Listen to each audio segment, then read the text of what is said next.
Đi ngủ đi mấy má. Bữa nay là tới đầu mày nè. Gì vậy?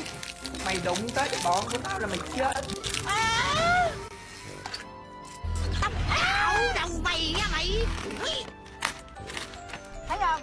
Chết tôi trời ơi.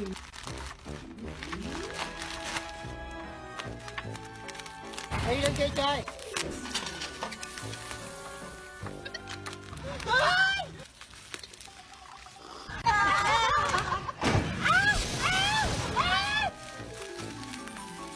Thấy không? Mày hay quá nè.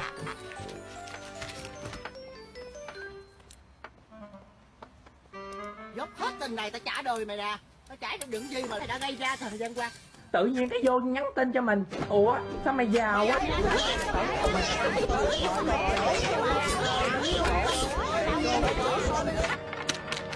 Ôi tôi trời ơi. Gì vậy?